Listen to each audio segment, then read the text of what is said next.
From the John DeVita Broadcast Center, welcome, ladies and gentlemen, to another broadcast of Paranormal Radio with Bob Trzeciak on the Windy City Hometown Entertainment Network and Jack FM 89.7, WRHS FM 89.7 in Norridge, Illinois. So sit back and enjoy Paranormal Radio. And now, here is the king of Paranormal Radio, Mr. Bob Trzeciak. Thank you very much, John. Thank you. I guess I'm still, every month I keep coming here, I'm still the king. I haven't been demoted down to Prince or Regent or anything. I'm still the king. Thank you, John. It's always nice coming here to do these shows. The December show here, December 4th, we're taping this show. Gosh, we're kind of coming into the Christmas season here. If you've been listening to your radio, if you're not already like me, getting a little tired of some of the Christmas songs. You seem to hear the same 10, 15 songs over and over and over, and I like them, but it's like you get kind of tired of the same ones. So I'm kind of switching that up a little bit and doing like every other hour or so Christmas music and not the whole 24 hours of Christmas music here. We've got a full boat today for a show. Gosh, we got plenty of people on here. We've got intuitives and mediums and tarot card readers and everybody else, and Mr. Dale Kaczmarek is back on again. Mr. Kaczmarek is the president of the Ghost. I don't know if I'm doing your title right. I always say Ghost and Paranormal Research Society of Illinois. Is that what you actually are, the president of? It's really the Ghost Research Society. Ghost Research Society. Ghost Research Society. Yeah, I was kind of thinking I was giving it wrong here. And we brought Mr. Kaczmarek on for a specific reason, because we've got to do some follow-up. He's actually here to defend something that he did, a very famous photo. We'll talk about that in just a moment here. Let me just reintroduce everybody here. Renee Oswald. Renee, welcome to Paranormal Radio. Thank you. Glad to be here. Yeah, nice to have you here. Thank you. Yeah, you just flew in today from Oklahoma. I did, yes. Oh, Oklahoma, where the wind comes sweeping around the plains. Now, where you were down in Oklahoma? Anything to do with the paranormal or anything to know? Just vacation? Just vacation. Good. Why Oklahoma, of all places? Family? Family's there. Ah, okay. Yes. I was going to say, Oklahoma's usually, vacation. You do Florida, you do California, you do Hawaii. Oklahoma, family. It was 70 degrees there, though, yesterday. Well, we're 65 here today, so you should just stayed right where you were, We should have, yeah. and had them come here. To get the money you would have saved on airfare. Crystal Van. Crystal. Hi. Hi. Thank you for coming on Paranormal Radio. Crystal's Glad to be here. Yeah, it's nice to see you. And Crystal is a medium, so we're going to be talking to her about what she does as a medium. Nancy Putnam. Nancy, thank you for coming. Welcome to Paranormal Radio. Hi, thank you. Thanks for having me. Oh, she got a good voice. Yeah, hers came across nice, loud, and clear. Mm-hmm. You have children? 4. Oh, that explains it. Yes. That's it right there. And Anne Marie, I didn't get the last name, though. Cross. Anne Marie Cross. C Cross or K Cross? K. Anne Marie Cross. And Anne Marie Cross, you're losing your voice. Correct. I've been talking all day. You work for the town of Cicero. Correct. You must have been asking for a raise. That's why you're losing that voice. That's what right. happens. Every time you ask for more money, look out. You got to ask really loudly. Especially this time of year. So Anne Marie works over in the town of Cicero. And Anne Marie does tarot card reading, and she's an intuitive. Just all sorts of people here. Welcome, ladies. Thank you all for coming on. Thank you. I met the 4 of them actually with the tour. We were doing it. It was doing a little paranormal tour with an outfit called Graveside Tours, Graveside Paranormal. They are Graveside Paranormal, and then they also did Graveside Tours. And I partnered up with them this past Halloween season. Did a couple tours with them with Neil Gibbons and Steve Lineweber and Tommy Lineweber and their bunch and that. And we had a little fun doing that. And they actually were participants on the tour. And so they met in Bourbon Street, to get everybody signed in, that kind of stuff like that. And we were just talking, and we exchanged cards and this, and that, and the other. And I mentioned the radio, and they were all very much interested in coming on. So that's why we booked them now for the December show. So we had to wait a month for that because I already had people for November, so we had to get them on December. But yeah, they said they would all do it, and they kept their words. They all did. And then Mr. Dale Kaczmarek, no stranger to paranormal radio anywhere, or TV anywhere, or movies anywhere, or books or anything. He's all over the place. Mr. Paranormal Medium. The Ghost and Paranormal Research Society of Illinois. That is what he is the president of. And welcome back, sir. It's always nice to have you here. Thanks. Appreciate it. Yeah, you're very welcome. Yeah, I'm glad to have you on, and I'm glad you could make it because he's been a little under the weather. He's been fighting the flu for the last week or so there, and I sent him a Facebook message and said, if you really just can't do the show, stay home, get well, don't worry about it. We can schedule you for another time. We'll get you on in January for the next show or something because I only do these once a month. But he said, no, he was okay. He was well enough to come on and do it, so here he is. So he showed up. The trooper that he is, the show must go on. Geez, where do I start here? Maybe we'll start with Mr. Kaczmarek first because we've got some unfinished business to talk about here. The reason Mr. Kaczmarek on is if you listen to Paranormal Radio, when we did the show in October, the 3 gentlemen that I mentioned earlier, Neil Gibbons, Steve Lineweber and Mr. Tommy Lineweber were on the show. And then also we had another gentleman on who I like him. I like Pete, but he's a little controversial. He likes to say things that are a little controversial. He's kind of a controversial person. And I met him. I haven't known him all that long. Matter of fact, I knew him like 2 days, and I had him come on the radio. And actually, I rescheduled him right that day to do another show because I wanted him on because he's got a lot of things to say. But one of the things he said that was a little controversial on that show was about the very, very famous photograph of Bachelors Grove Cemetery. It's the photo of the woman sitting on the tombstone, the ghost photo, which has been pretty tried and true, proven to be the real deal. And Pete said, no, this thing is not exactly the real thing here. It's not the real thing. What I'd like to do first is just play you a little bit of that broadcast, John DeVita, before you go to sleep. I want to play just a little bit of the tape. Now, this is from October 2nd. We had to back the tape up a little bit, and it's the October 2nd show, and this is where Pete is talking about the photo that, what he believed it not to be the real thing. So go ahead, play that. We'll listen to a couple of minutes of that, just to refresh everybody's memory. That's an amazing photo. I'm like, wow. And that's Neil talking there. that was in 1991. One of the other ghost, I believe it's Dale Kaczmarek. Yeah, Dale Kaczmarek. I've never met the man, so I don't know him. But she took the picture, and what I have the understanding is that the show, The Ghost Adventurers, they did do a complete analysis of that, and they said that picture's real. Oh, yeah. There is nothing wrong with that picture. Yeah. And that was me speaking, I have no doubt. Yesterday about the dress. It looked like more, some people think it's like a wedding dress or something like that, but it looks more like somebody's a burial dress, because why, Bob? The shawl that you saw. It's a shorter dress. Mm-hmm. And I said, if it was a wedding dress, to me, many people have told me that. Lavish. Exactly. I says a Victorian wedding, it would have been very, there'd be a veil over the head, there'd be, it'd be very elaborate, there'd be a train, it'd be a long dress. And this thing almost looks like it's like a 3/4, like it doesn't go all the way down to the ground type thing. And it almost looks like the sleeves are like 3/4 sleeves or short sleeves on it too. And also too, you can very distinctly see the head and see like a short hair. You can't make out facial features. Yeah, and it looks like a late photo from the 1800s. Yeah. I'd love to chime in, but I don't want to be a buzzkill. No, here's please, Pete. Now, this is where the I know way controversy too comes much in. about this backstory. Please, But, chime in. If you know something, please, by all the way. Cool. It could take an hour now. No, make it simple. I mean, generally speaking, I had some issues with it. I'm like Fox Mulder with this particular photo in X-Files. I want to believe, I really do. And how much time am I going to devote to this photograph? Right. Now, let's put the side story stuff. I don't want to make enemies yet. I already have enough of those with this field. No. You're fine. But they say, well, Kodak's saying, oh, it's a real person. It's casting a shadow. I'm sitting there thinking, well, yeah, it's a real person. It's not Photoshop. Okay. They say they used infrared film. I heard, but can't validate, they had an infrared filter. Now, if you go and look at the classic Sony X-ray effect, are you guys familiar with this? No. Where you go to the beach and look at people under their clothing? No, we don't do that. I'm just giving you I'm a little basics here. lost on that. When you go to you go to the beach and certain look at people wavelengths of under light their can clothing. go past your clothes and bounce back, and as long as you filter it on the lens a certain way, blocking those certain frequencies coming back, you're basically seeing through the clothes.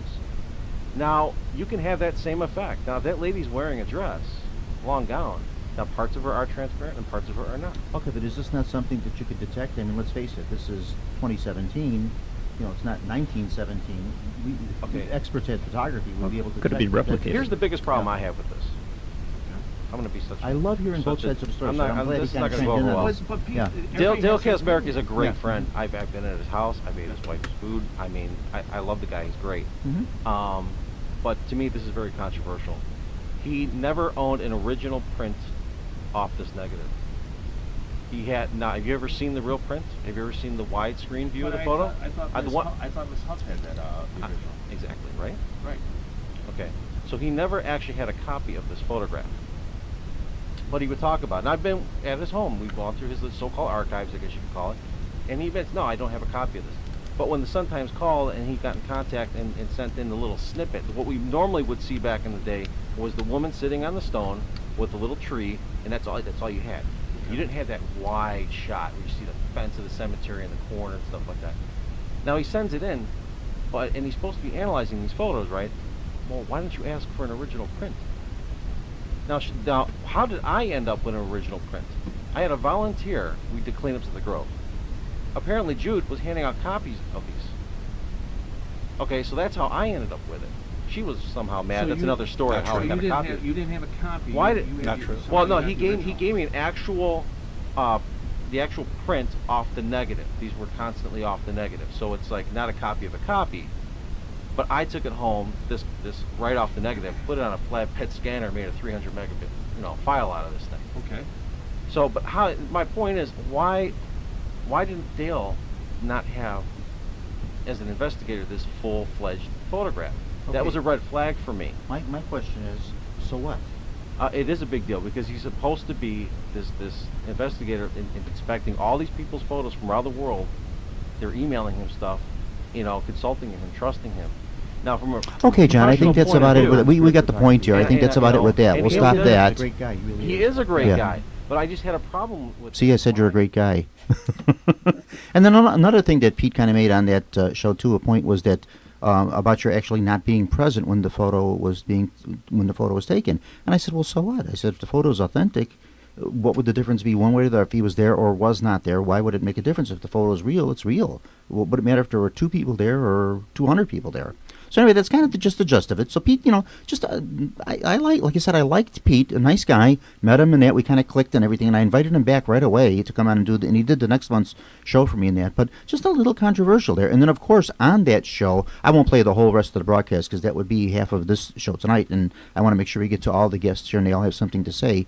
But on that show, then later on too, it was just so many things came up about it, and many times I said, well, let's get the other people on if they choose to come on here. Dale Kaczmarek, and then John Stevens' name was mentioned about something else, and Jude Huff. And I says if they're available and they want to come on and say something in their defense, and first one I got a response was from Mr. Kaczmarek, who's here tonight, and there you go. Now you heard it, and you heard it before too. You listened to it. So now what have you got to say there for your defense on that?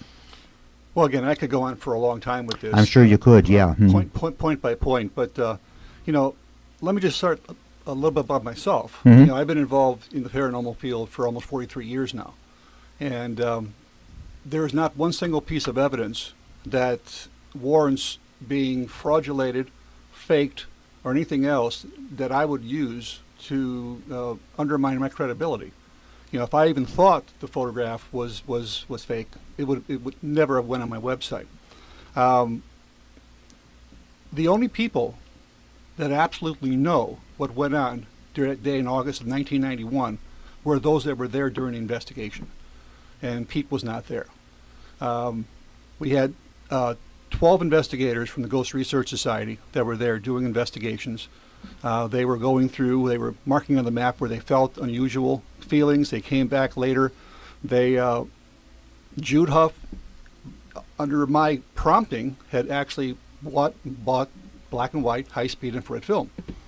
And we went back to that site and many other sites. There were 3 other sites that we picked up readings at. And I was there the entire time. I mean, Jude can tell you that. Her sister can tell you that. Her mother can tell you that. They were all there. They were all part of the group, and as well as 7 or 8 other people. There was absolutely nobody dressed like that. So trying to say that was a real person sitting on that tombstone, well, where the heck did it come from? Because we didn't see it. Yeah, I had always thought, personally myself, my views on that photo, it's all over the place. I mean, if you see that, like you said, anything you put up at Bachelors Grove, you'll see it. It's in. I mentioned that on that original broadcast about your book, Spirit Photography. I says he has it in his book and everything, and I says I just don't think that if this is a fake, you'd go through all this, like you said. Your credibility's at stake putting something like this out there and that. And all this, tried and true. So that's why we very definitely. And matter of fact, Jude Huff did contact me too. I contacted her actually through the internet, and then she got a hold of me by phone. I think she lives in Atlanta now, if I'm not mistaken. I'm not exactly sure where she lives. Right. But we talked for about an hour and a half on the phone the one day and went through all this. And she's actually going to come on the show in January. She's going to come in next month. I guess she's going to be in town, and she wants to come on and say something in her defense about that photo also too. So yeah, like I said, I had always thought that it was kind of tried and true. And to be honest with you, this is the first time I ever heard anybody say that it was faked.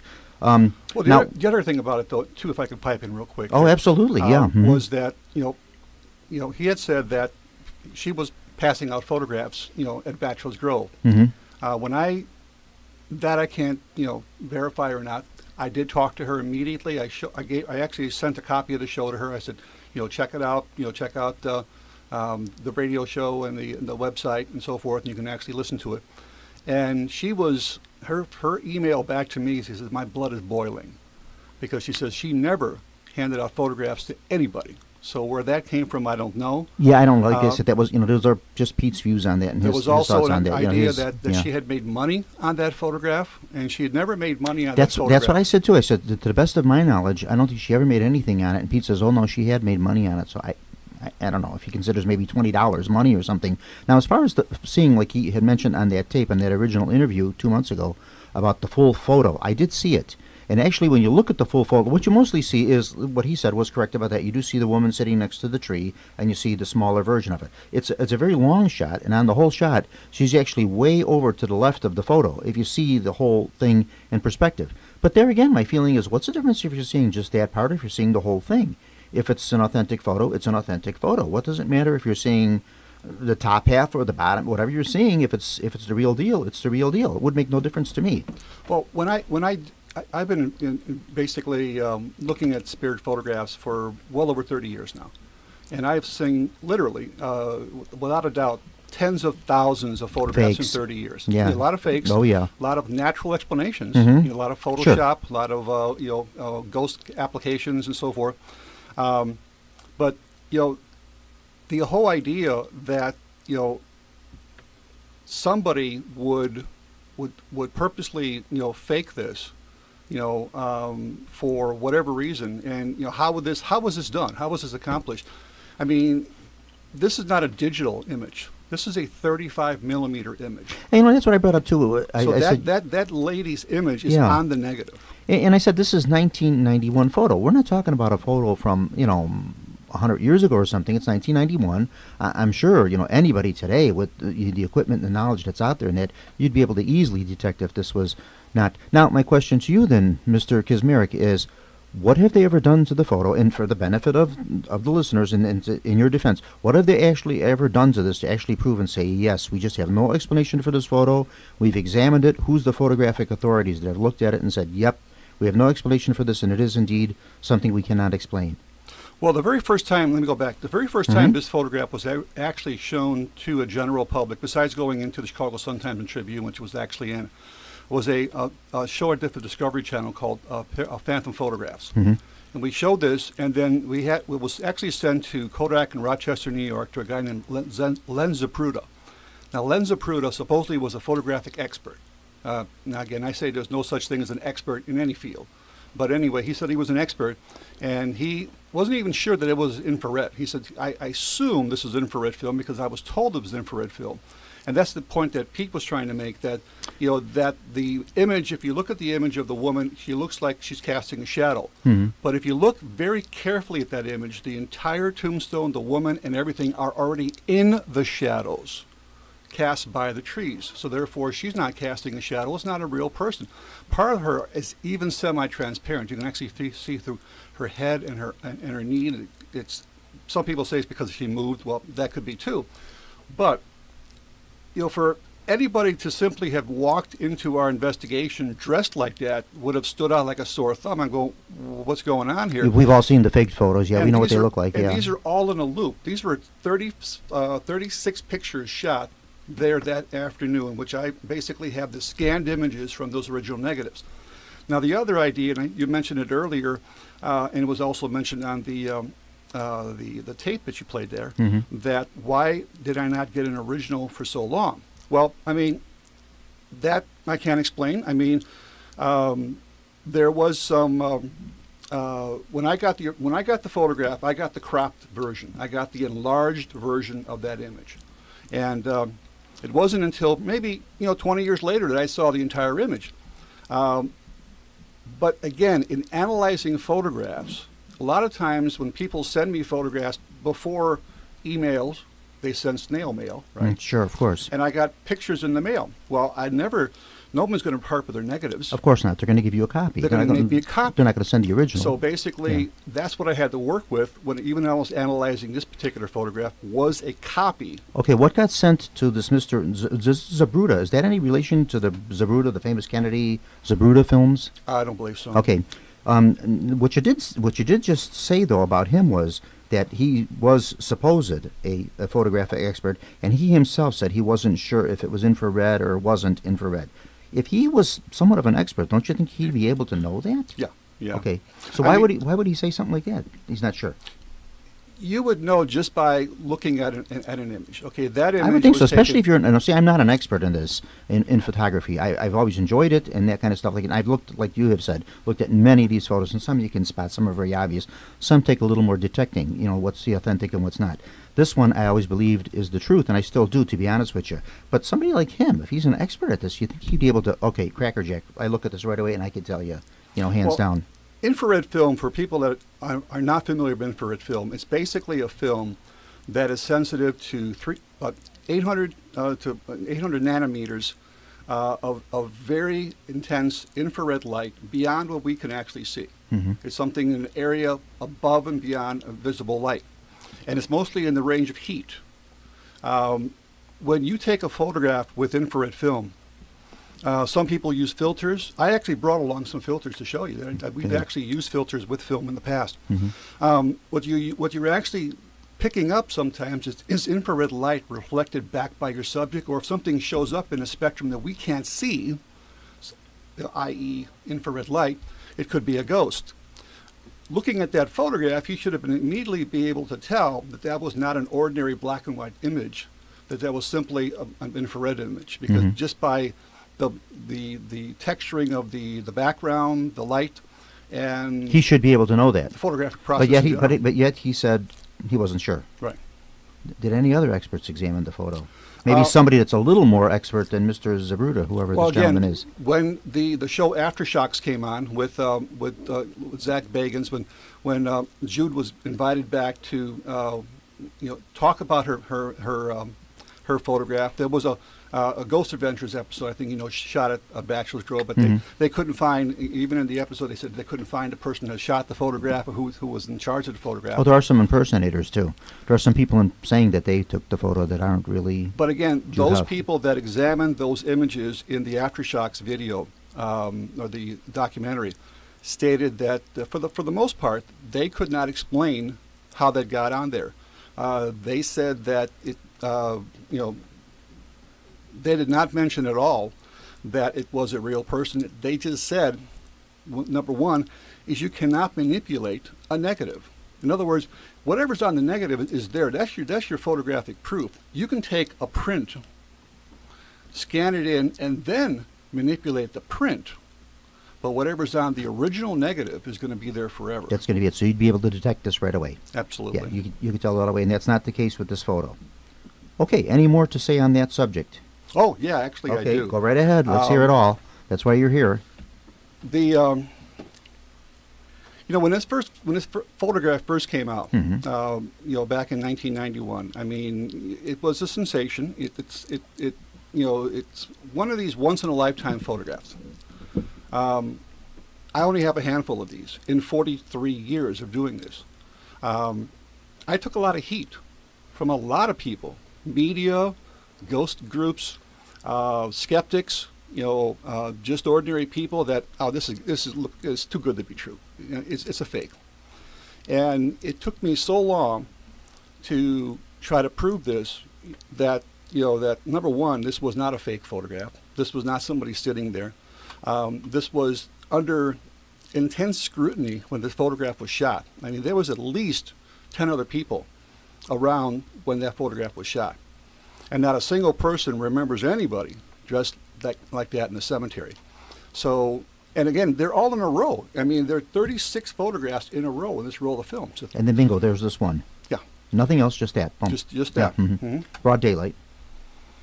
And basically, there was talk even on the show that you did in October about going back and trying to replicate this photograph. Yes, yeah. Steve Leinweber had brought that up. Yeah. The idea of that, I mean, number one, first of all, if you can even find infrared film, which is almost impossible to find. And Yeah, number by now two, it's kind of outdated. yeah. And then number two, you have to find a place to develop that film. Now, infrared film is very sensitive to heat. It's very sensitive to light. Most film, most black and white and color film that's used in 35 millimeter cameras, you can load them with what's called subdued light. In other words, you can go into a darker room, in a corner, and load it perfectly fine. Infrared film must be loaded and unloaded in total darkness. When they develop the film, The old-fashioned dark room. and when they've developed the film, they can't use the red light as a safety light, that emits IR light. So it must be developed in total darkness. So a lot of places don't like touching infrared film because the first thing you want to do when you take the canister in to somebody, they want to unwrap that canister and look at the actual film cartridge. Now those film cartridges are not guaranteed to be 100% light tight. So light can hit that film prematurely, fogging the film and just destroying it. Sure. So there's a lot of safeguards about infrared film, even trying to replicate it. I mean, you could go out there 1,000,000 times, and you may never get an image like that again. Absolutely not. Like you said, it's a once-in-a-lifetime thing. The only one that I like to compare that photo to is that famous 1936 photo in the English castle, the woman coming down the staircase, the woman in white with the long flowing robe coming down. The brown lady of the Rainbow brown lady. Hall. Yep, that's another one too, and it's never been proven. Not from 1936 now. What kind of technology was there in 1936? But they used to take that photo, and they've never proven or disproven that it's the authentic thing. It's the real thing. This one falls definitely in that category too. It's never been disproven. People may have their opinions, they may have their theories on it or whatever like that, but until someone can come up with the facts that it's a phony, it's the real deal as far as I'm concerned. Yeah. Mm-hmm. I mean, it's just going back to phase one. I mean, basically, in 1991 there was 10, 12 people in that investigation, and really they are the only ones. They're the only ones that would be witnesses to it. Witness and to that effect that there was nobody there. In fact, when this first came out, they even said that it was my wife sitting on the tombstone. Okay, and my wife, I said, okay, when did my wife have a? I've heard a few theories about who that person might be, which I know. When did my wife get a Victorian gown or something to dress oh up sure, in sure, and sit there? And it doesn't even look like my wife. I mean, it's. It really doesn't look like anybody. I mean, you can't really see the facial. It's more like a blank face. You see the hairstyle and you see, the gown and everything else and all that. But the face itself, you can't make facial expressions out on it at all. Well, there's actually, there's actually a thought who that actually might be. In fact, a very Mrs. Humphreys. Yeah, exactly. Yeah. A good friend of mine, a researcher, Len Dorman. I don't know if you're familiar with him. Oh, sure. Len's been on here a few times. Yeah. Oh, yeah. Now he moved away, too. He's in Georgia or someplace. Arkansas, I Or believe. something like that, yeah. And he's been a little ill, too. Len, get well if you're listening to this. I know he's been going through some surgeries and stuff, too, and all that kind of stuff. Len, get well, recuperate, and under Gail's loving care there, I'm sure you'll recuperate fast. So get well, Len, and get back into the paranormal field as soon as you can. If you compare the photograph, basically it's a profile of the one sitting on the tombstone. So only you see, one side of a face, the right side of the face. But then if you look at Mrs.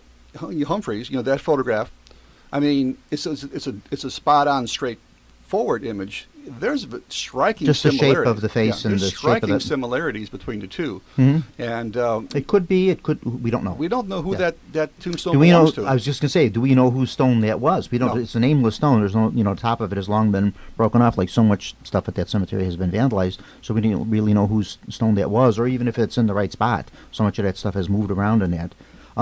Let's take a break from this for just a moment. We'll get back to it. We'll come back and talk some more about this, but I want to get the ladies into the conversation here.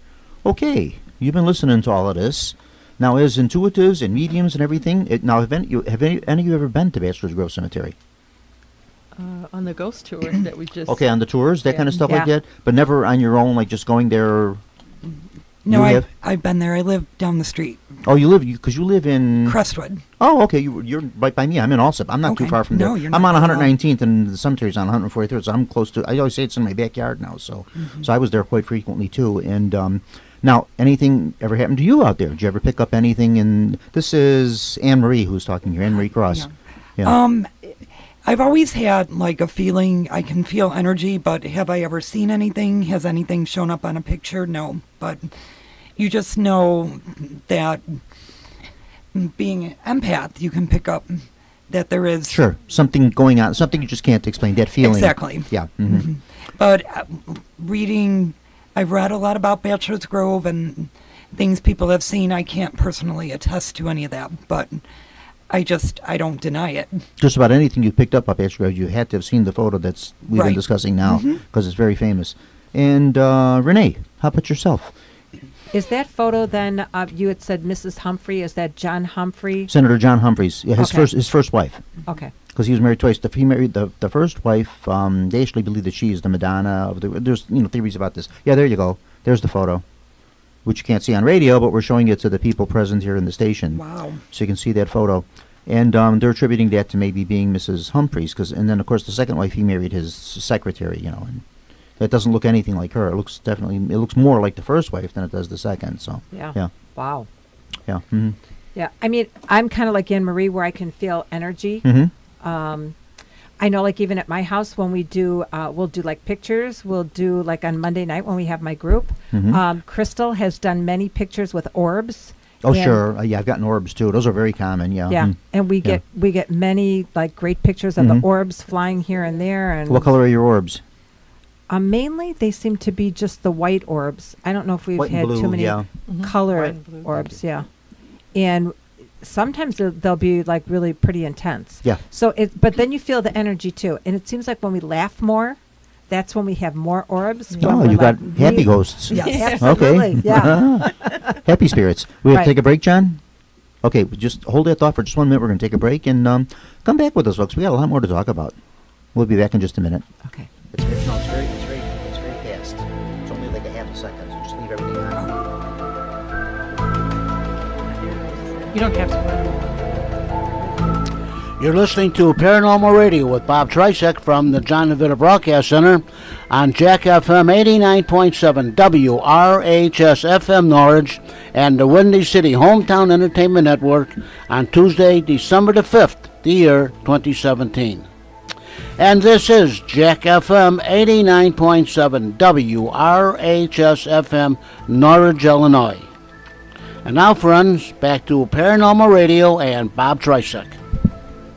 Okay, welcome back. We are back on Paranormal Radio. In case you just tuned in, we are talking with Renee Oswald, Miss Crystal Van, Nancy Putnam, Mr. Dale Kaczmarek, and Miss Anne Marie Cross. And the ladies are all mediums, intuitives, card readers, all that kind of stuff like that. And Mr. Kaczmarek is the president of the Ghost and Paranormal Research Society of Illinois, and he's been on defending his world famous, I'd like to say, photo of the lady sitting on the tombstone at Bachelors Grove Cemetery. And then we just got the ladies into the conversation here. Now, as mediums and as intuitives, you do basically what all these investigators, like Mr. Kaczmarek, not so much myself, because I don't use any of these things, but they use all these voice boxes and spirit recorders and all this stuff like that. As mediums and intuitives, you do that, but without using the equipment. Right, absolutely, yes. Mhm. And each one of us gets our information in different ways. I mean, I get mine more of a knowing. I know there's a lot of people that get more where they, and also smells. I'll get a lot of smells, and I'll know exactly what that has to do with and who it has to do with. But then a lot of people get it by vision and by seeing. That's a tough one. Not too many people see. Of course, everybody that ghost hunts wants to see the image. You know, Right. that's that big. That's the holy grail of ghost hunting. You want to see the image of the ghost, and that's the very rare one. Right. And Yeah. then you also get the hearing. So Mhm. you'll get sounds, you'll get a lot of those things. I don't really get the sounds too much. And again, I know all of us get it in different ways. But now, as mediums, don't you hear the voices of these people? You hear the voices a lot, but This it's always is Crystal speaking here. it's always in for me anyway. I hear it as if it's in my own thoughts, and then I have to go, wait a minute, that's not me thinking that. Okay. Or if I see something, it's like in my mind's eye, something like a memory. If you were to think back to yourself, maybe yesterday, what you were wearing, you see that picture in your head. That's like how I see it. So you can see the person. You envision what they were wearing, what they looked like. What Yeah. era they were from, what they're, that type of thing like that. Whatever they want to Yeah. show me. Yeah, whatever comes to you. Yeah, Yeah. yeah. And now, how about yourself, Nancy? Same. I'm definitely more visual, so Okay. I see things. Oh, so you all kind of do something different. Yours is smells and sounds. You're more, I don't know what yours is. You're kind of a combination of them all. Yeah, I hear, I see. When my granddad visits me, I smell cognac because he used to drink that all the time. So. Okay, that's I always tell this to people. Many times I've said that on this show. I says a lot of people experience the paranormal through the sounds, through the smells, through that type of thing like that, and not actually seeing. And many people's first experience with paranormal is through the loss of a loved one, like you mentioned, granddad. You smell, grandma's cologne or dad's cigar smoke or a sound. A certain song comes up or something. You have no explanation for that. Oh my gosh, that was mom's favorite song. That type of thing. So Correct. Right. Same Yeah. with animals and insects. Oh, I yes, animals, Yes. big time Yeah. sensitive I had to an that. aunt who loved Yeah. butterflies. It's a shame they can't talk. Yeah. I wish those animals could talk. Yeah, they could. The things they could tell us. Yeah. Yes. Mm-hmm. Yeah. Yeah. So when my aunt died, this day of her funeral, which was not a day, good for butterflies, it wasn't like a summer day. Mm-hmm. We went back to her house, and all of a sudden I just saw I don't know what you say, a flock of butterflies, just a bunch of them. Oh, okay. And ever since then, every time I see a butterfly, it reminds me of my aunt. So I feel like that's her way of saying, hey, how's it going? It's sort of like every time a bell rings, an angel gets Correct. its wings. Yeah. Right? Yeah, absolutely. Yeah. Yeah, same principle there. Yeah. Uh-huh. Yeah. See, everybody has their way Yeah. of doing it. One of the things I like about using the mediums, like yous, I love yous, people. I love what you do. I love what you do because you hear the voices, you get the names, you get the stuff. And just to say, now, I don't want to say they're not authentic, they're not the real thing in that and all that, but all the equipment, like the technology, the voice boxes and all that stuff, to me, so much of it, and so many of these I've had on this show, and so many I've experienced myself with other teams and stuff, and you're hearing, and oh, there it is, it said John.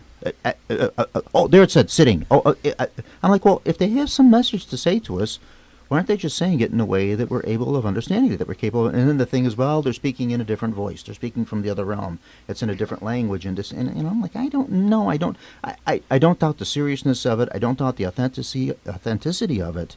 I don't want to say that. And I'm not really, I don't want to even say I'm really skeptical of it because I do believe in it. And the men that do these things and the women that work with this stuff are definitely serious about it. And, they believe in it 100%. But I'd much rather use the medium. With the medium, I'm getting, I get much better results.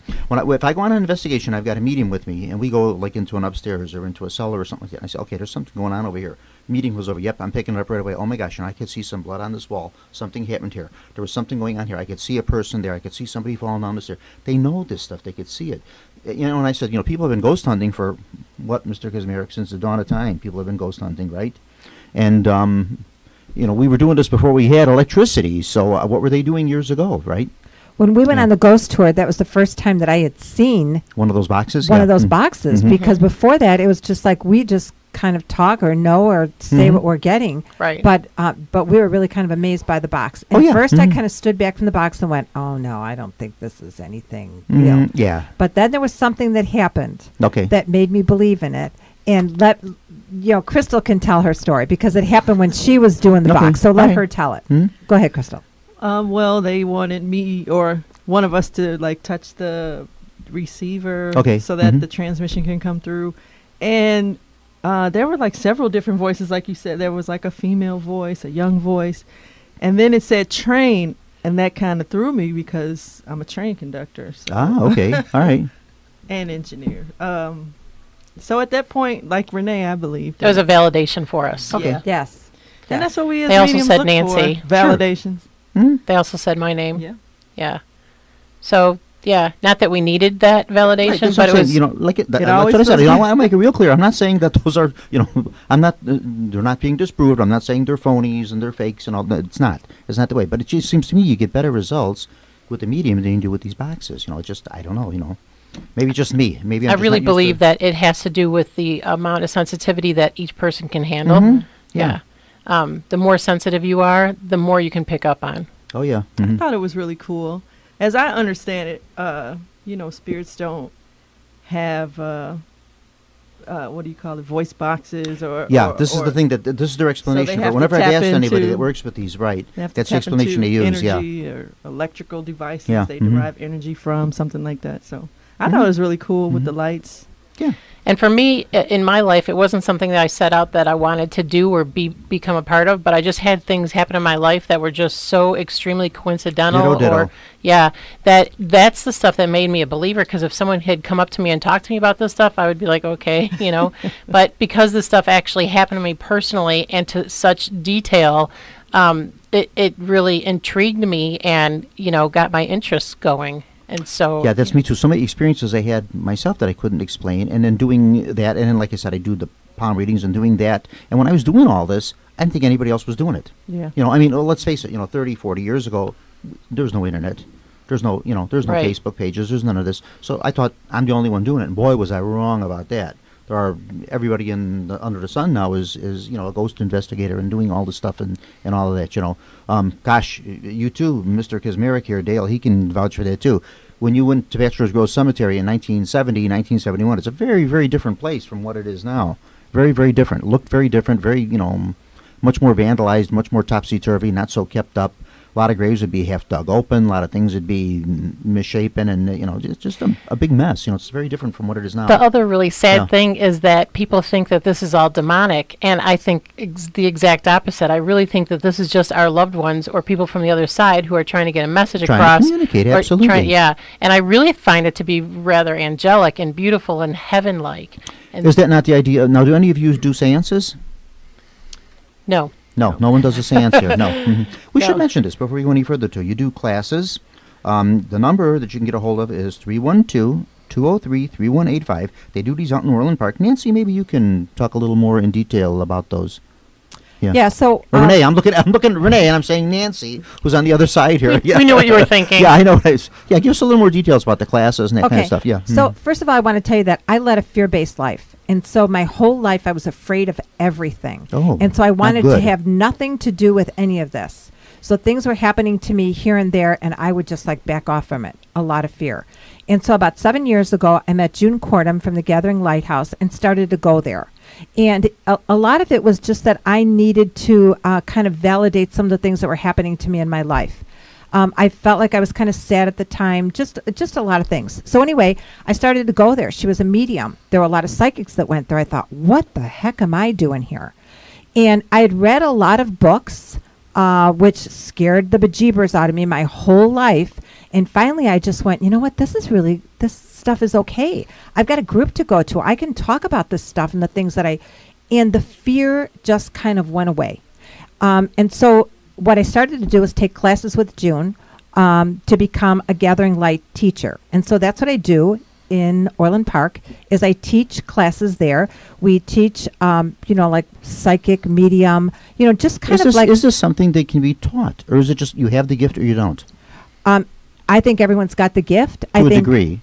To a degree, but I think everybody is maybe, or I think a lot of people have that fear, like what I had. Mm-hmm. A lot of people have that, they don't really believe it. So I think when you start to see things a little bit here and a little bit there, you start to experience things and you start to practice and you start to learn and you start to understand You grow what with some it, of these. yeah. Absolutely. You grow with it, and as you're doing more and more of it, you're getting better at it. Right. Yeah. Mm-hmm. Right. Absolutely. Intuition is like a muscle that needs to be worked out. Yes. Have any of the four of you ever been to a seance? Yes. Yes. Okay. Yes. Now, what was your impression of the seance? Did voices actually come through, and were you impressed with it? Or I guess now it all depends on the medium. I've been to good seances, and I've been to some that were maybe not so good, or maybe just an off day for the medium conducting them. Well, we went to a seance, and the medium went into trance. She's a very good trance medium, and it was a cool experience. Trans medium, does that mean like she travels a lot? No, like she left, and her... Okay, she's traveling in the other realm. Okay. And her people took over. How about you? Any seances you've been to, Mr. Kaczmarek? Dale? Oh, yeah. When I first started out, I had attended some seances. And, the thing with seances, unless you really know what you're doing, you really probably shouldn't get involved. Because seances, Ouija boards, and things of that nature. Oh, the Ouija, forget it. Yeah, forget Ouija. It's like picking up a telephone and dialing a number with your eyes closed. You never know what you're going to get on the other end of the line. Many times, just about every single show I've done, every single lecture I've ever done, or any of that, I always say the Ouijas just really don't fool around with them. Don't. Mm-hmm. Yeah, because they are a dangerous item. They're not a toy that they're made out to be. It's just a piece of compressed wood, Mm-hmm. but it's a type of communication you're trying to do. Exactly. Yeah. And you're reaching out to you're opening up doors. Exactly. And you're not Yep. closing those doors. Mm-mm. So whatever's there, people will get freaked out in the middle of a seance or a Ouija board session, and they just leave the table, leave the door wide open, and all these things are there. That's right, and and they're nowhere to go. They're there. Now, what do you do with them? You Yeah, you haven't I had closed one it. You as a haven't sent it kid. back. Yeah. Oh, everybody did. I worked for 24 years. I worked for Toys. I've said this many times. They glowed in the dark, 24 too. years I worked for Toys R Us, and we sold those right on the game wall with all the Parker Brother board games, and I would see kids come up and buy them, and just. Of course, now they're remarketing them. It used to be very mystical looking, and it was like this hooded figure of like the ghost of Christmas Future from the Charles Dickens, this cloaked hooded figure on this mystical oracle. Now what they're doing is they changed them because the word kind of gotten around about these not to use them, and they're calling them spirit boards now, and they're marketing them in pastel colored boxes, and they're yellow and pink, and they're very friendly looking, but it's still a Ouija. You've got the planchette there. A Ouija's a Ouija, no matter how you want to disguise it. It's still a Ouija. Yeah. Yeah. And you also mentioned, too, like about the religion a little bit. You touched on that. And, so many people now doing this paranormal and investigating and ghosts and fortune telling and et cetera, and all this stuff like this. For so long, people tell me, they say, well, you attend church and you go to Bible studies and all that. Aren't you kind of contradicting yourself by doing that and then believing you? I says, are you kidding me? I says, take a look at your Bible. This is where it all came from. It's there. So I got the idea to do a program. I said, I'm going to do a program on ghosts and paranormal in the Bible. What better source to start with? And I did the whole program, and I did it over at the Justice Library this year, and it went over very well. And there's a lot of people were amazed that much was in there. The word ghost, and I'm not even talking about Holy Ghost or Holy Spirit, the word ghost is mentioned over 108 times in the Bible. Wow. That's a lot. Wow, I'm coming to your next class. Where people have seen, well, no, I don't really do classes, I do lectures. Where people have, in the Bible they mention of seeing a ghost, or they thought when they saw Christ they were seeing a ghost. So for them to say they thought they were seeing a ghost, you had to know what a ghost was. Exactly. So they're Unfortunately, there. there's a lot of closed-minded people. Yeah, and there are. fearful people. Sure. It's fear-based also. Well, you figure this is where the spiritualist movement came from. Absolutely. 19th century became very popular. Yeah. And that's where, It's also where you got a lot of fake spirit photography. A lot of these people were making a ton of money on these spirit photographs. and even the Fox sisters, which are later. Oh, yeah, cracking their joints and things and that. Yeah, very famous mediums, the Fox sisters, yeah. And then later on, they got disproved. They found out that a lot of the sounds they were making, they could crack their joints and their bones and things, and that's where the sounds were coming from. So, yeah, Wow. there's good ones, there's bad ones.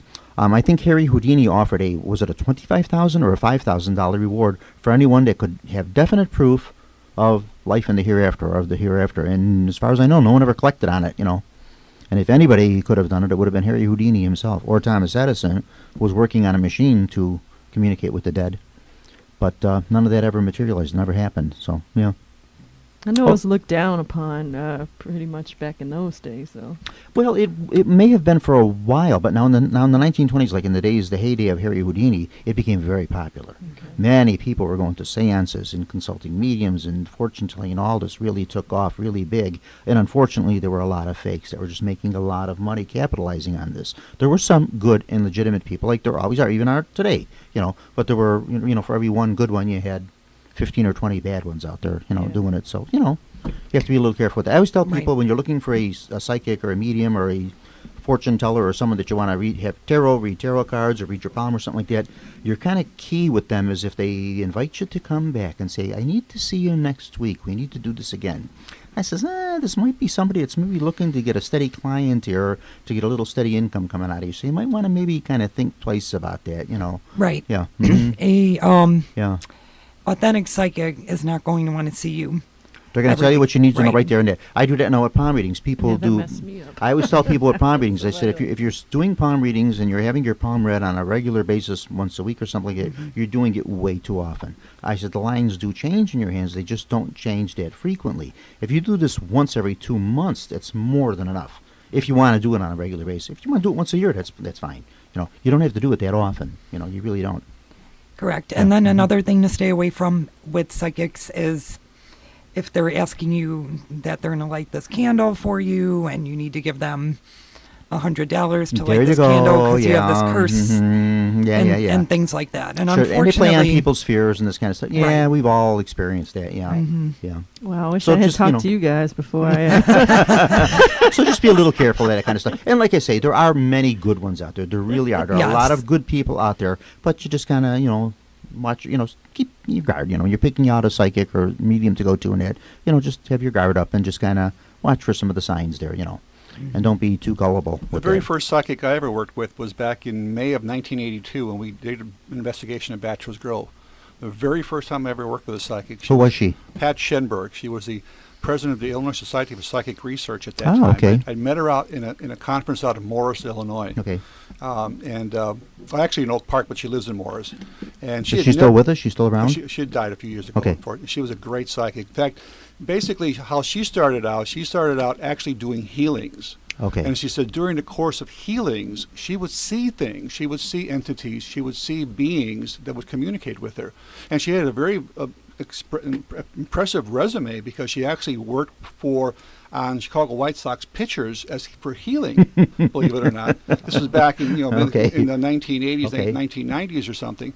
And when we Gee, you think they would have won the series a lot sooner with that kind of help? Really? When we went to Bachelors Grove the very first time I was there, and with a psychic, I should say, she amazed me because she had never been there before. And one of the interesting, you can actually go to my website, you can actually read the entire step-by-step process, what she said, what I said, the whole thing going on there. And she walked into the cemetery and she looked across, and if you're familiar with the cemetery, one wayside, there's one little grave called Newman, way at the left side, and she's 30, 40 feet away, and she says, I see a woman calling to me right now. And right away, I got to say, Dora Newman. I said, tell me your name. Give me a name. Tell me what she looks like. And she goes, well, strange name, either Dora or Dorma, Meyer or Myers. And I go, whoa. And I walked over there, and on the obviously her name was Dora Newman, but her maiden name was Myers. Now, how would she have known that, right? And she'd never been there before. And we got that not only in videotape, audio tape, and throughout the course of the afternoon, she was seeing other things throughout, very interesting at the Fulton Tombstone and so forth. So it was really my indoctrination, so to speak, back in 1982 and working with psychics. And I worked with her for many, many years. I actually worked with another psychic called Trudy Kareen, who actually worked on the Atlanta child murders. She worked on the Janine DeCarico and Melissa Ackerman cases here in Chicago. She was called in by police many times to find missing persons, and she was very well documented. She always just used her first name. She never wanted no publicity. And that's a true psychic, in my opinion, that never wants to be on the air. No notoriety. She's not looking to make a fortune on this or whatever. She just wants to help people, and that's great. Yeah. So there you have it, Like I say, there's a lot of legitimate people out there, and there's a lot of bad ones too, But so just, like I said, keep your guard up, Something like this, when someone is telling you a maiden name of somebody that you only thing she's never been there for, all she knows is Dora Newman on the tombstone, and she's saying Dora Myers. How does she know this? There's got to be something there, And have you ever had an experience like that? Something you just can't explain, and you say, "Wow, it just blew me away." Not yet, huh? No, tons. You're still waiting for it. Too many to name. Yeah. Anything that sticks out in particular, like one really, really weird one. You say, "Wow, that even just blew me away." I had one happen to me, which I will tell if no one has a story to tell about that. I mean, like when I talked about the smells, I will smell cigar smells, and I know that my dad is by me. I know that he is one of my spirit guides. But the first time that I smelled that, I went, is somebody like smoking a cigar? And there was like no one around. I said, well, then somebody's smoking a cigarette. And the smell was so strong that I thought, this is like way too weird. This smell is too strong. And then finally somebody said to me, didn't your dad smoke cigars? And I went, oh, yeah. But sometimes you have to put that two and two together to make things, to make things like really work. I mean, there's just been so many things besides that. But the smell thing is one of my big things. I'll smell geraniums, and I know that my mom is close. But I will give people senses of smells, and I'll say, well, I'm smelling this. Does this mean anything to you? And then sometimes it will mean something to them. It means somebody forgot to put the soup in the refrigerator. I was seeing this lady's brother, and he was doing all these 90s dances. And I'm like, okay, I remember that dance when I was in high school. And I just had to ask, did he pass? When did he pass? And it was in the 90s, because I'm like, he's doing all of these dances that I haven't seen in years. And I thought that was odd. I was just seeing him dancing. Okay, so just something out of the ordinary. Yeah, because you're the one that you do a lot of seeing things and...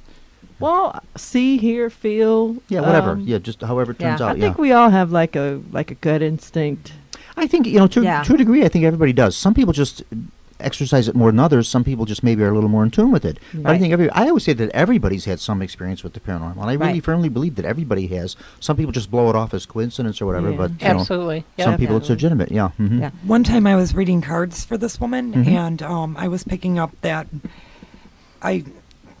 she had a child, and like it was showing like a lot of trouble, a lot of drug, alcohol abuse, and then she says, and the spread I did was chronicling this, and then she says, my daughter is only 3, but what you've just done is you just read my childhood.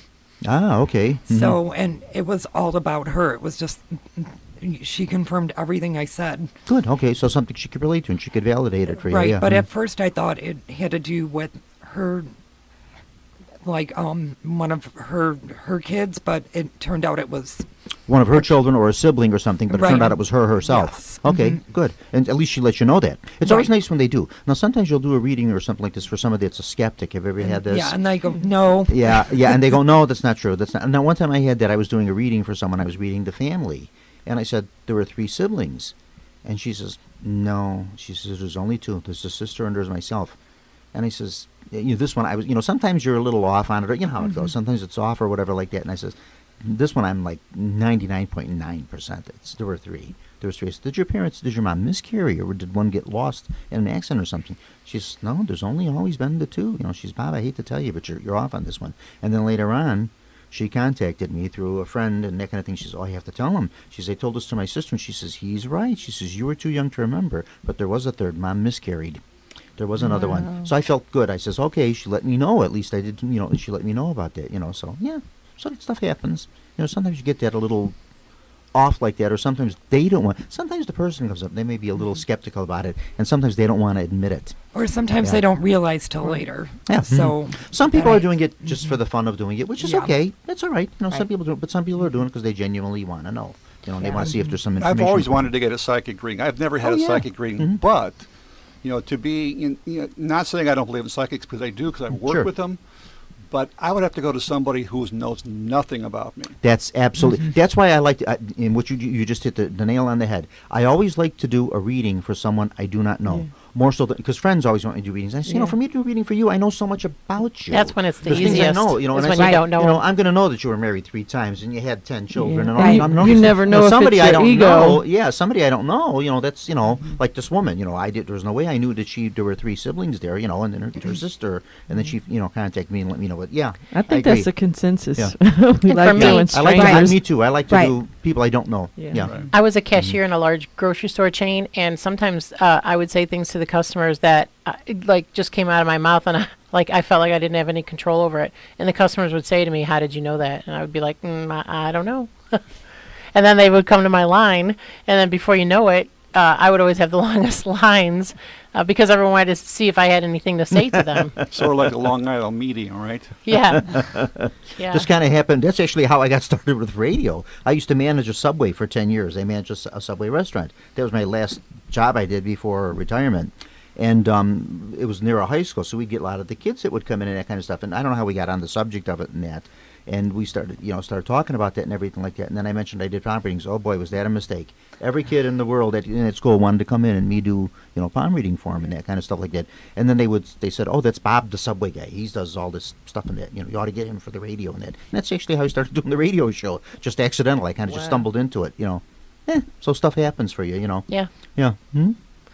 A turning point for me, though, this is Nancy speaking, was buying a house that I didn't really want to buy because we walked into it and I just got bad vibes from it, but I couldn't put a finger on it.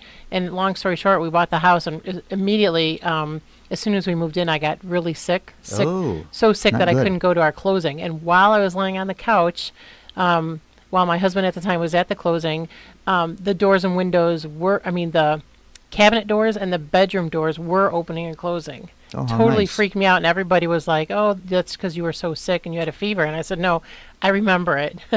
And so for me, that was a turning point. I went to my church at the time, and I said to the nun, I said, "You're going to think I'm crazy, but this is what happened." Oh, the nun would think you were crazy. No, she didn't. She came over with holy water. Oh, okay. And she said, there's an unrested spirit in the house, and we need to help this Wow. spirit How long ago transition." was this? Because the nuns I knew would never have done this. I was scared to talk to Yeah. her, but I knew her well, so that's why I preempted her with, Ah, you're okay. going to think I'm crazy, but, and then she said, no, this was back in like 1990, maybe 1989, something like that. Okay, so not all that long ago, yeah. Well, Yeah. 30 years, that's a long So she time. came over and she, we said some prayers and she blessed the house. And after that, I didn't have any problems anymore. And I'm giving the short version of the story, but then I did find out later that there was a young girl that died in the house. Ah, okay. And so we must have helped her, Now you're no longer in transition. that house, I'm guessing. No. Yeah. But that's like our intuition that Sure. sometimes it screams at us and we Yep, still ignore it. absolutely, And yeah, we mhm. absolutely should not, Yeah, I agree with you. Yeah, sometimes you just gotta, go with something I'm learning. I shouldn't say learning to do. I learned to do it. My intuitions and stuff. Something tells me not to do it. I don't do Yes. it. Something tells me to do it. Go ahead with it. Okay, fine. Correct. Something says, yeah, take a chance on this. I do it. you know, Yeah. Yeah. And 90% of the time, I'm coming out right. you Yep, know. I agree. Any of the nuns that I would have known would have come into that house with a ruler and started whacking away at, Beat it out of there. I think we all know about those. No. Yes, we do. Yeah. That was what I was expecting out of her, but I knew her. She had known me for years because it's the church I grew up in. This church still does exorcisms, don't they? I mean, yeah, you got to go absolutely. through. Yeah. You go through Yeah. a tremendous amount of. It's like a 2-year process. I mean, Yeah. some little girl just doesn't spin her head around and spit a split pea soup, and they Yeah. do a exorcism. Yeah. Chicago has their own exorcist, Mhm. and actually, I've read books about Mhm. exorcisms. Demon and possession and exorcism. Yeah. correct, and like some of them go on for years. Oh, So, it does. Yeah, it's a Um, lot. You have to go through a lot. It's just like canonizing for the sainthood. It doesn't just happen. It's a long process. Right. The one book I was reading, it was fascinating because the exorcist was saying that he had this guy coming, like a standing appointment for like 10 years on Mhm. a Tuesday at 10 o'clock, and they would work on. So, yeah, there's a lot to it. Oh So- yeah, it's not just like you said. It's not just a 1, 2, 3 thing. Another break. Okay, we're going to stop for just a moment, take another break here, and then we'll get back to more of the conversation. Stick with And us, this folks. is 89.7 WRHS FM, Norwich, Illinois. And now back to Paranormal Radio with Bob Trzeciak. I wanted to ask about that house in Gary that everybody was The Demon House. what's up with that? Did they tear it down? Don't think so. Have you been in it? No, Oh, don't want to either. yeah. The police. We were- try to stay away from stuff that's Oh, we can talk. Okay. negative, as much as possible. Same here. Screen my cases very carefully. Are we back? We're back on. Oh, I didn't know we were back on. I thought we were still. I was waiting for. That's what she told me. She says he gave you a signal over there. That was some of my signal, and I didn't see you. I'm telling them to be quiet, and they're Used doing the the right wrong thing. finger. And I says, and I'm going like, shh, be quiet. We're on the break here. Because the break for us is very, very short. I have to explain that to you guys. The break we do here is about a half a second. But when they air the show, the break is they do their commercials and they do public service and that kind of thing like that. So there's more to it than that. So they get a few minutes. We get like a half a second. So that's why I wasn't quite sure if we were back on or not. But I'm going to go back to Mr. Dale Kaczmarek here for a second. Did you have anything else to say? 'Cause I know you brought some paperwork with you, and I want to make sure you get to say everything you want to say about that photo. Well, there was a couple of other things I wanted to just Go right very ahead. quickly Mhm. mention. I kind of going, just trying to look at some of my notes of some of the things that were said during the last show Mhm. in October, and there was I don't know if you remember it or not. There was talk about the original photograph having some sort of little white squares or dots. Right, I remember that. That were Mhm. Yeah. that were apparently that I edited before I gave to Chicago Sun-Times and Tribune.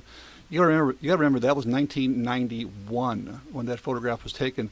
That photograph hit that Chicago Sun-Times and Tribunes in 91 and then later early 92. Jude Huff, when she was on the Aftershocks, and she actually talked to one of the creators of Photoshop. Photoshop was in its infancy in 1991. It was would have had around. to have been, It was yeah, around. It was very expensive. Not anybody like me and you could probably afford it. And it wasn't like the Photoshop of today. So there was really absolutely no way for me to edit a photograph of that kind back in 1991, except, enlarging it, cropping it, stuff like that. Doing the technology that Yeah. was available 25 years. Exactly. 91, what is that? Somebody good at math. 25, 26 years 26 ago. years ago. What was, it doesn't sound like all that much, but the way technology advances now, that's like 100 years ago. It advances quite rapidly. Yeah. And then I brought up the subject. I says, on that original show, I said, well, how about if you replicate that photograph with equipment that we have today, which is probably much, much better than what they had in 1991. And that didn't seem to go anywhere either with that. I just don't think it could. I don't think it could be done. I really don't. Basically, if you replicated it with today's technology, you'd either have to use a digital camera, which doesn't use film. It's a digital file. It's a series of zeros and ones. It's a different process, yeah. Or you'd have to go back to a 35 millimeter camera and try to find infrared film, and then try to find somebody to develop infrared film. That's right. There aren't too many of those little photomat places in the parking lots anymore that you can go to develop. Because when you shoot infrared film, basically, a lot of people don't understand this. And let me just kind of, without being real technical, infrared film basically, all film basically has what they call an ASA setting, which is the speed of this film. You got 64, 200, 400 speed film, which is called ASA.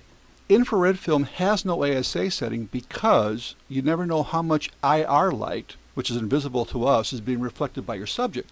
So you can't actually, it doesn't come, in 100, 200, 400,000 speed film. You have to shoot it at whatever speed you're going to be using it. Say if you're using it in dark conditions, you might shoot at 400. You're shooting in bright daylight, you might shoot at 100.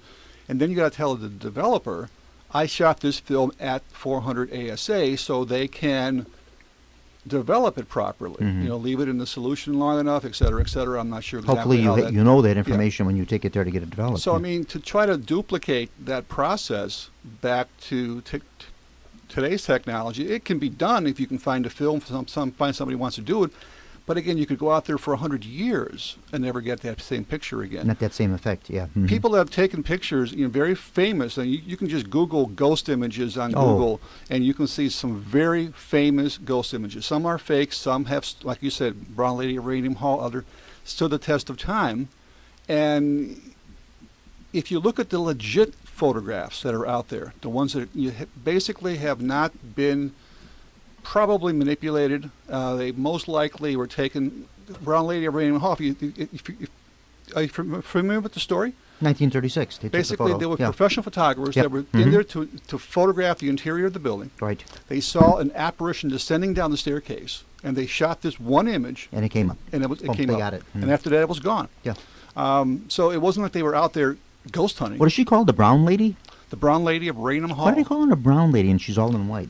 Well, that's most of all the ghosts are the white lady in white. Well, until you go to England. Yeah, that's true. Yeah. Then you get brown ladies, green ladies, red ladies, white ladies, gray ladies. Yeah, Europe, they're much more in tune with this stuff there. And usually always ladies. Yeah. Oh yeah. Don't see the dudes. You sell a home in England or in Ireland. You advertise that you're haunted. You got to go. There have actually been cases of people that sued because they didn't get the ghost.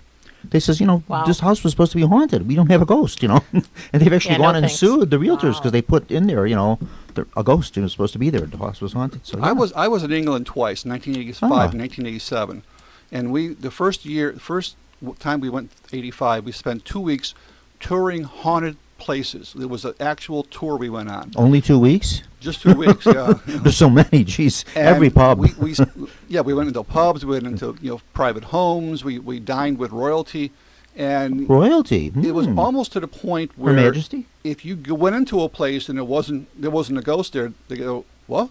Because it's almost folklore accepted over there in England. If you have to have a ghost over there, because every pub's got a story. They all, their history goes much further back than the United States, too. Sure. Yeah. Yeah. Royalty you dined with, huh? Actually, I dined with royalty or just titled people. No, baron and a baroness. Well, they're titled. They're not really royalty, are they? Yeah. Well, I guess they come from royal blood. Is a baron and a baroness a peerage? Yeah. I'm not sure. Is that like the queen makes you a baron, or? And not to be confused with a brothel. Right. That is royalty. Sir, like a lord or a lady would be a peerage that they give you the title. They knight you. Mm-hmm. But by a baron or a baroness, that's from birth. That's a birthright. So you dined with royalty. A baron and a baroness. How do you like that? My goodness. The Baroness, I don't know any Baronesses. I don't know. Von Trapp, I don't know. What came to my mind was the Baroness Von Trapp. Yeah, that was the first one that came to my mind. Very down to earth people too. By the way. I mean, they didn't like strut around and everything. It just we actually had dinner with them. Very nice dinner, conversation. Sure. Showed us the house. They said it was haunted. Showed us where they had some experiences. Really nice. Well, let's face it, titles and baronesses, lords, ladies, it's another common thing in England. There's just about everybody. We've had some movie stars. There was a couple of different stars and stuff that I checked out there, and it turned out that they're titled people, too. So, Dale, did you witness anything when you were there? Spirit life? Actually, no. But we did have, there was only 4 people on the tour. Myself, my mom, a woman from upstate New York who was psychic. She was sensitive, and a guy from Texas who says he was not sensitive at all, which I don't believe. She, the psychic, felt a lot of strange things, including one at a place called Barry Pomeroy Castle. And sounds like a place that would have a haunt. It's, without going into detail too much, there were 2 sisters that looked alike. They were I think they were twins, and they were in love with the same guy, which is always not a good thing. And the evil sister actually killed the other sister and tried to take, say that, okay, she was her. Yeah, she was her. Change her identity. The psychic, as we pulled up, said she saw one of these women, the apparition, waving, kind of beckoning her from the ramparts, and she just freaked out. She just completely freaked out. Hopefully she didn't look like the sister, The gentleman, as we were in a B&B, the Texas gentleman? The Texas gentleman. Okay. Which is not psychic at all. Okay. And we had all private rooms, and we had washrooms that were outside. You had to go across the hall to use them and shower and then go back to your room.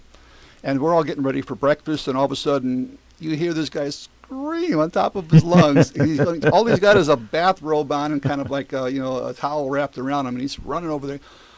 I just saw something. I just saw a lady coming down the hallway, and she disappeared. Everybody saw something except me, and that was kind of crazy. And that's how it usually happens. Sometimes it happens that way. And that's how it starts out too. Sometimes for it happens that people. way. You're with 2 people, 3 people, 4 people. One person sees something and nothing. The other people. I've had that happen where I've seen something. Person I'm with says you're crazy. There's nothing there. I've had it happen with me where they're there, they're seeing it, and I'm getting nothing out of this.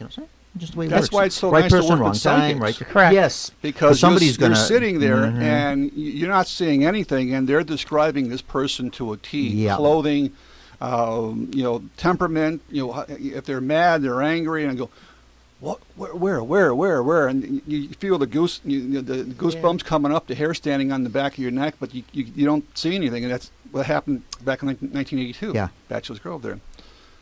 But that's what happened for us too, though, is, you start having experiences and you brush it off like, oh, that was just some kind of, but then they keep happening or they become more pronounced and you're like, start okay. to pay attention. Yeah, then you start to pay attention. Has anybody ever seen the same, if you've ever seen an apparition, have you ever seen any apparitions yourself? Oh, many. Okay. Now I have. I mean, I have not seen many. I've seen a few, but I've not seen many. It took one me, I actually seen twice, the same one. 20-some years before I saw my first ghost, or apparition, what you want to call it. Okay. But now I've probably seen about 24 ghosts. Okay. Most of them are shadows. I mean, they're not like you would see them. Like you can't see the person, the figure. Yeah. That what they're wearing. It's kind of like a diffused form sometimes. Well, then if you count shadows, I think I've seen a few more than myself too. Yeah. Well, in my opinion, if they're shadows, they're dark. If you see them in detail, then they're of the light. That's my own personal take on that. Okay. I've never heard that theory, but that's an interesting one. Yeah. So if you see a shadow, it's something maybe not so good. If Correct. it's a lighter, Yep. or you see the image, it's something Yes, better. if I can something see good. it clearly, then I know it's of the good side, the angelic side. If it's dark or if I can't see the face, then I wish it well and to get away from me. Oh, then you're the lady in Bachelors Grove. You can't see the face. You got to get away from her. You can't make out facial details on that photo. Well, we were. I don't see anything, so I have more of a sense of feeling hot and cold, and then just a sense of knowing that I know that there's something there or whatever. And so because I don't see anything, it's like I always, of course, in my mind too, I only want good. I only want good to come my way. I only want light to come my way. And so I feel that if I don't go to the dark place, then the dark place isn't going to come to me. Oh, temperature swings. Yeah, I've gotten that one a lot too. For a few years there, I kind of attributed it to menopause, and then I realized I was wrong about that theory. But yeah, I've had that one happen too in places. Yeah, and there again too. Sometimes you're in a place and you say, "My God!" All of a sudden it got warm in here, or it got cold in here. And they're like, "I'm fine." The temperature. What are you talking about? And I'm Right, like, but you can even walk like from one place Yeah. to another, and you can feel like the temperature change, and it's like you Change, go, yeah. okay, there's something here. What is it? And then when Bachelors you Grove stop is and great think for that. about it, I get that a You lot at want to Bachelors hear Grove. an Yeah. interesting story about cold that I had just recently? We were investigating a place called Trans-Allegheny Lunatic Asylum in West Virginia, a 256,000 square foot building. The Jeez. second largest building, stone building, next to the Kremlin in the world. This place... And it's an asylum. It's an asylum. There was one floor, this is a documented fact, there was a girl named Ruth on the floor that was very upset with anybody that was male. Orderlies, doctors, patients, visitors. She would always throw her food, she'd swear, she cussed. It's the way she was. I was investigating an isolation cell with 3 other females at the time. It's very important. And suddenly, we got this on videotape too. It was really, really amazing. Suddenly, my whole left arm felt like it was completely numb, completely just going to sleep. You know, just tingling, goosebumps, hairs. We videotaped that. And about that time, something, and I'm assuming it was Ruth because I was the only male person there, actually grabbed my left buttocks and squeezed it, and actually, you can see me going like this, and I'm going, whoa, what was that? We were conducting a ghost box thing. I'm a big advocate now. It wasn't when I first started with ghost box. But we asked the question, do you want me to leave, or do you want them to leave? One word came through. You. Ah. wow. And after that, we said, well, we're probably crowding her space. We decided to move on. And the funny part, the 3 females did not feel any cold, no draft, no sensation at all. Didn't even register in the thermometers that we had, you know, the millimeters and so forth. So it was something that, again, talking about hot and cold, that was one of my most vivid experiences very recently. I just want to clear one thing up that I just kind of picked up here, and maybe I came across the wrong way with it, and I don't want to start getting all kind of messages from people, you know, negative messages about that. I'm not against ghost boxes. I'm not against them, but I just tend to get better results, like I say, with a medium or with a spiritualist that way. I'm not against them, you know. I'm not, you know, but to me they seem more informative if I have a good medium with me or a good psychic than I do with the spirit box. I thought you were going to say you weren't really going through menopause. I did too. No, that was actually a couple of years ago, but yeah, there's all kind. You know, you can explain these things. You know, that's what you try to do. That's what I always tell people. I says, as a ghost investigator or investigator of the paranormal, you're actually doing more debunking than you are proving that it's there. You know, when you see something or experience something or someone has seen it, and you just go, all the sources, you know, whatever possible explanation you have for this, and you go through everything, and there's no way you can explain it. You say, okay, we've got something here out of the norm, paranormal. We just have no explanation for why this is occurring, why this is happening. You know, the lights, the electric, the animal walking by, somebody making a shadow, whatever. You know, all those things that any one of 1,000 things that could cause something like that to happen. When you just can't explain it, that's it. We've got something here. You know, that's it. And for me, I work a lot with seniors in my job, and so I just I just feel like I'm bringing life to them, bringing happy news, bringing doing my angel work is what I like to think of it. And it makes their day. You know. Oh yeah. I get called an angel on a daily basis, and it's kind of a nice nice thing. Yeah, from the names I used to get called. You know. I'm sure you have a couple of seniors that still call you some of those names. Some seniors can be a little crotchety. Yeah, sometimes, but usually I kill them with you turn them around. Yeah. That's and I don't really mean that I kill them. Yeah, that's what it works. Well, okay. Anything in closing? Any other things you have to say about your photo here that you did not cover? You kind of covered it pretty good there. I think you put up a good case for yourself. Yeah. Well, again, and there again too. Now, I just want to explain this. We're not coming down on Pete about this. You know, everybody that comes on the show, you're all entitled to. You know, people said, "Oh, why don't you have Dale and Pete and Judy and have them all on at the same time?" He says, "No, I don't want to do a Jerry Springer show. I don't want people all on and everybody arguing or that." And I says, "It might lead to that. I don't think it would. They're all mature people and that. But I just don't want to take that chance. I'd rather everybody come on and say what they have to say by themselves individually. You know, like that, and that's it. And everybody that comes on the show, you're all entitled to your opinions, whatever you want. You know, you're to be heard. Yep. That's your opinion, you know. Right. Someone may not agree with you. I may not agree with what you say and that kind of thing, but I listen to what you got to say, and you keep an open mind about things. Right. You know? Some people buy Chevys, some people buy Fords. There you go. Yeah, that's the way it works. So, anything in closing there, Dale Kaczmarek? Again, just going back also, to... too, we should mention your stuff, too. You do tours, and you do all kind of things all over the place. And that. You want to give out a couple of your numbers? Sure. How about your website? Yeah, the website is ghostresearch.org. Ghost Research, all one word, .org. We do tours called Excursions into the Unknown that I've been doing since 1982. They're the longest running tours in Chicago.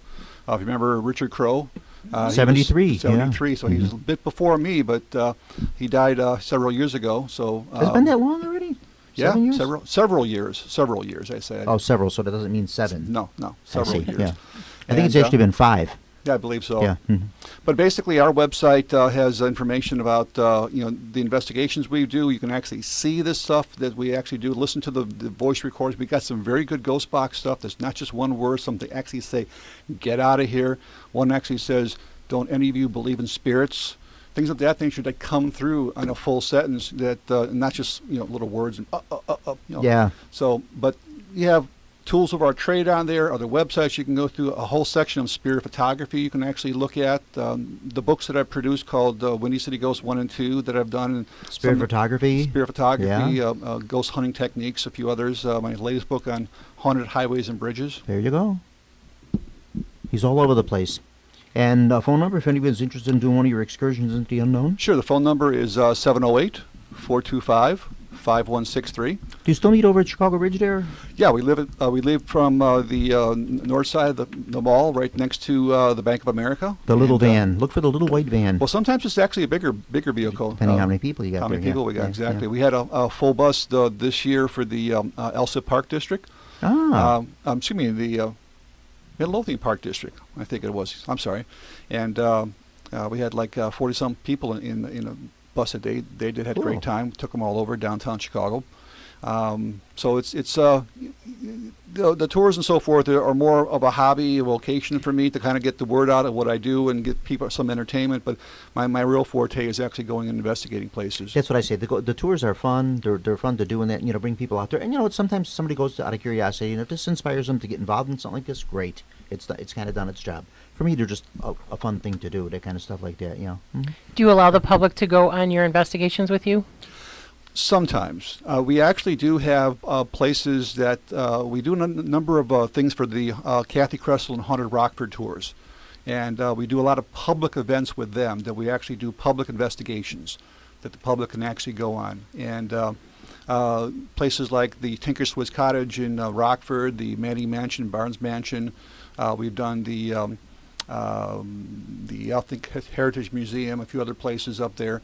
They're public events. The public can actually join us in an investigation. We kind of separate the building into several stations, and they kind of move the crowd through in like smaller groups, and we show them what we do. And sometimes people get some interesting stuff during our investigations. So it's.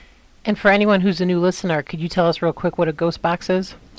Yeah, well, a ghost box, and there's several different versions of ghost boxes. They started off basically as what they call Frank Sumption's boxes, basically, and then they became Joe's boxes and Andy's boxes, and so all different boxes. But a ghost box basically is a device that quickly scans the AM/FM frequencies at a very high rate, and typically what you're listening for is the reaction to your questions in the white noise that sometimes is heard in between the stations, and not so much which is probably radio chatter. Now we have different devices, the SB11, which actually disconnects from the antenna so you don't pick up radio signals, and our newest device called the Mini Portal, which is actually can eliminate all that background noise. So all you get is the voices that come through now. Nice. And we started to work with that just this year. The boxes are relatively new themselves. I think time to come they will improve them greatly Absolutely. too, and they'll be a little more foolproof too.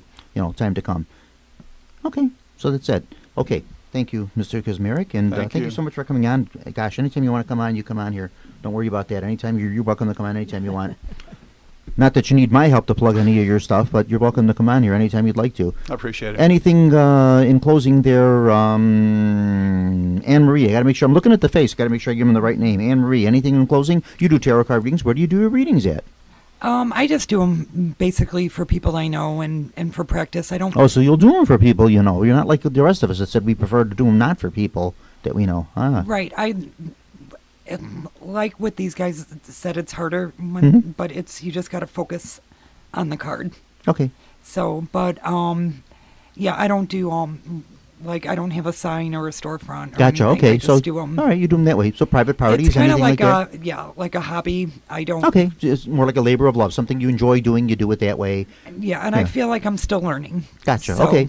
There's a couple of ways you do. There's like a 3-card reading, and then there's like the full boat. of Correct. Tarot. Yeah. There's okay. so many. Oh yeah. Yeah, mhm. there's so many. Tarot different can ways. sometimes have a dark side to it too, doesn't it? Correct. Yeah. So I'm. yeah. Yeah, you have to be careful. I got with I those got a as well. tarot deck, and the only reason I got them because actually I was in a play, first time ever in my life I was in a play. It was a 10-minute play, and I was the psychic in the play, and so I actually got the cards and I used them as a prop in the play. But I'll never do another play again.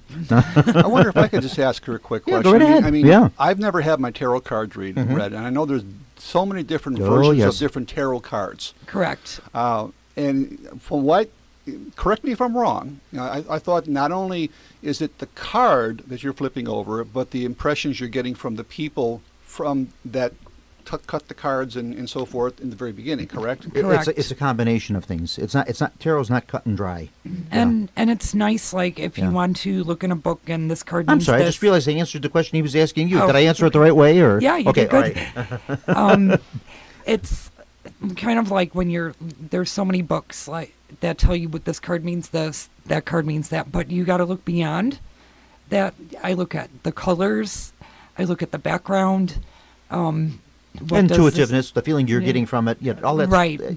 The whole Yeah. picture, a lot involved. Yeah. mhm. Exactly. The books are great and they give you an overview of the card, Sure. but you can't just like read this paragraph from the book. It's the basics. Mhm. Yeah, like anything. When you're learning any of that stuff, you're learning the basics on it, and then after a while, you find your way of doing it, and you find what works for you. Correct. Everybody agrees And- on that. Yeah. And people read reversals, some Mhm. people don't. I mean, there's so many different methods. Yes, and Anne Marie's very good at card reading. Thank you. Renee, any closing thoughts for you? And then also too, give your number again too, where you do your class. Okay, so I do my classes on Monday night, and we talk about anything and everything under the sun. Whatever you want to come and talk about, we'll look at it. You know. So my number is 312-203-3185. I also do meditation classes. I'm also a hypnotherapist. Hypnotherapist. Now, what exactly is a hypnotherapist?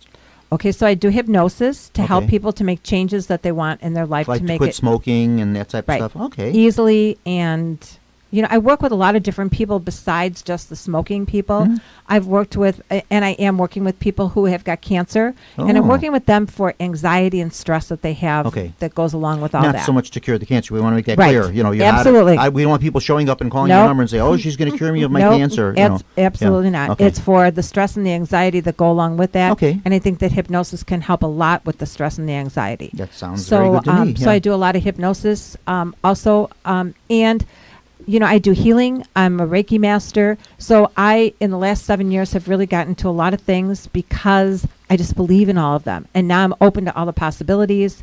And I just think that it's great and wonderful, and I love what I'm doing. So Oh, gosh, years ago I had a Reiki master on the radio, Mr. Rick Christenitz. He was a Reiki master, and he was also a spiritualist minister. I think he had 2 things under his belt. Very nice man, real nice gentleman. Then he passed away. Very nice man. Okay, Crystal. And so thank you for having me on. Oh, you're very welcome. Thank you all for coming. Crystal, anything in closing for you? Well, thanks for having me. Of Mhm. course, just like Anne Marie, I'm blossoming and learning. I don't have an establishment where I do readings. Of course, I work for the railroad. That's my full-time job. Okay. But Oh, wait, when you retire. You'll go into this. No, I love doing this and going to Renee's house or the Gathering Lighthouse on Wednesdays to practice. And I have done readings for family and strangers and basically whoever wants a reading. Okay. Same phone number that I can get you? My number is 708-845-9275, and I'd love to talk to you. There you go. Nancy Putnam, anything for you in closing? I'd like to say again, thank you, but also I don't believe that anything happens by accident. So we were meant to be on that ghost hunt that day, and we were meant to be here tonight. And grateful for the experience, Oh, and good. always trying to bring heaven to earth as much as Sure. I can. Mhm. And that's really Wonderful. about it. Anybody got any feelings about this building here that we're in now? Anything going on down here or anything? Anybody pick up anything? I felt like someone was watching us from the stairway, and that's about. Okay, that's why I had to ask you, because I've had people on here before that have said that. They said over here or something. Now, John lives here, of course, and nothing. Of course, John would be asleep anyway. He wouldn't, you'd feel nothing. But yeah, I've had people come on here before and say something. Myself, no. All the time I've been here, I've never felt anything here. Is but anybody getting hot? Yeah, there's spirit life in this home, definitely. Now? Yes. It seems like when you said that now, it's like getting really hot over here. because I put the thought in your head. That's what happened. It's all psychological. I do want to tell you that I felt very psychological. anxious when I went upstairs and I was in the bathroom. Bathrooms are great for that, and I have a theory about this. Number one, it's the water and the mirrors.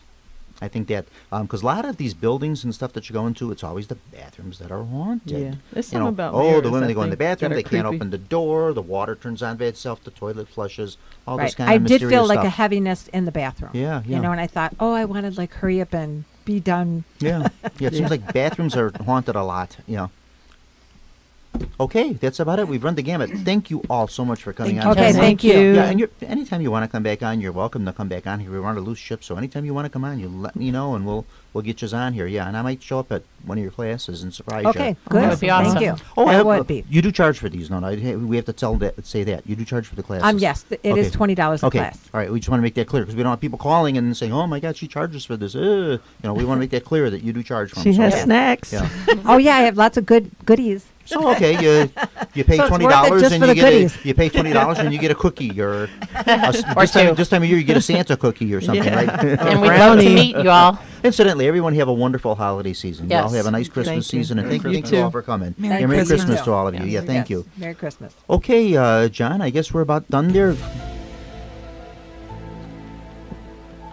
Okay, thank you all for listening, folks. It's just an absolute joy to do these shows. John DeVita, thank you so much for having me do these shows here once a month. Please don't forget to listen to our sister station, Jack FM, at 89.7 WRHS in Norwich. That will be tomorrow at 10:30. Also, too, you can pick the show up on YouTube, Paranormal Radio, and just put my name in, Bob Trzeciak, Bob, Trzeciak, and they pop up.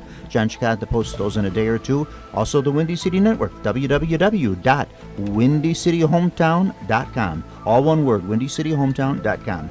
Also, all the other great shows on the Windy City Network. Meet the Chicago Historians, Donna Sports, Paranormal Radio, yay, that's me. The Chicago Historians, Armchair Wrestlers, and I can't read the last one, The Christmas Tree's in the Way. What's the last show, John? Number 6. Wealth and Wisdom. That's it. I was going to say weather. It's Wealth and Wisdom. So listen to all the other shows and as well as all the other music and stuff that John posts on these on the Windy City Network. Thank you all, folks, for having listening to these shows, and just have yourselves a wonderful Christmas season. And we'll see you back on in January. Bye bye, folks. Thank you.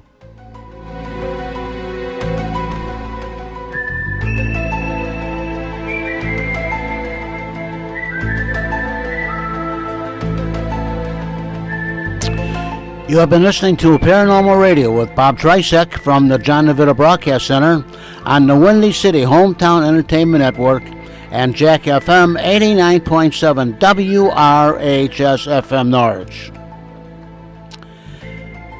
Paranormal Radio was directed by John DeVita, and our special thanks to the executive producer of Windy City Hometown Entertainment Network, Mr. John Chicanda, and Kevin Zefrick of WRHS FM Norwich. This broadcast was pre-recorded on Monday, December the 4th, the year 2017. Merry Christmas and Happy New Year to all our great listeners, and thanks for listening.